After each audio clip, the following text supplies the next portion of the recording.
Okay, so regarding the loan interest that you would pay on accessing your money through a policy loan. So a lot of people will get a little confused when they look at the numbers and they say, okay, I'm gaining, let's say 5.5 or 6.25% in total dividends and interest on my money sitting in my policy. But you're telling me that if I take a loan out of my money, that I have to pay anywhere from 5 to over 6% interest back to the insurance company. So don't I break even there? Aren't I gaining 6% but actually paying 6%? Well, the answer is no, because technically it's not the same rate. So you're actually getting paid dividends and interest compounding on your money, where you're actually paying your loans with what's called simple interest. So in this video, I'm just going to break down the two in a really simple example so you can get an idea. But the entire principle behind this is, let's say you have $100,000 in your policy and you want to take out a $25,000 loan to purchase a down payment on a property or buy a piece of equipment for your business or whatever it might be.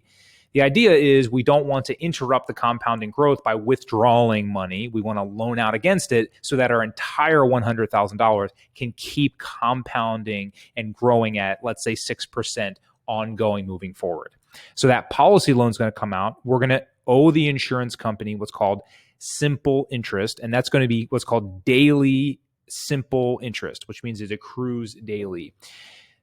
Long and short of it is, when we look at the way interest is broken down or charged on the simple side, it is simply on the balance. So if we take out, in this example, if you see on the screen, a $20,000 policy loan out of our $100,000, we're only going to be paying that, say it's 5.5% or 6% interest back to the insurance company. It's simple interest. So what they do is they take the entire 6% and they break it down and divide it by 365 days. So they come up with a daily simple accrued interest.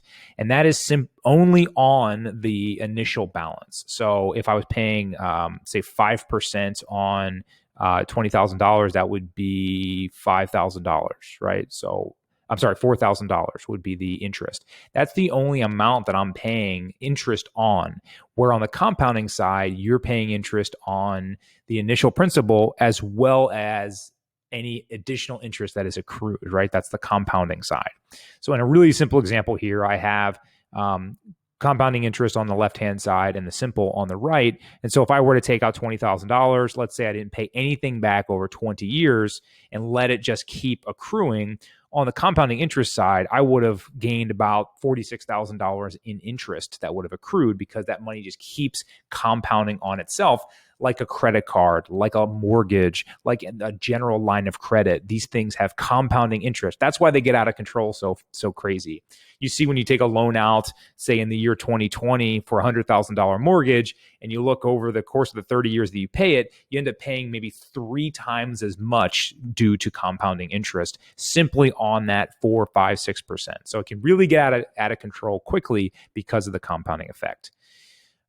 Conversely to that, we have simple interest, and simple interest is simply on the balance, not on the additional growth that happened.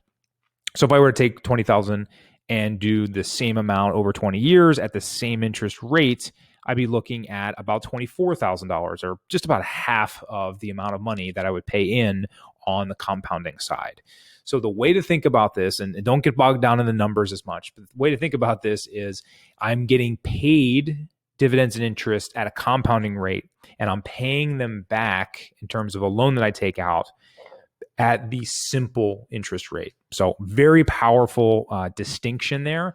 And when people see, oh, I'm paying 6%, but I'm also getting 6%, it's a wash. It's not the case, because one's compounding and one's simple interest. So it's advantageous because you want to make sure that your money that's going to be growing is compounded as much as possible. And anything you have to pay back is in simple interest terms. I hope this helps.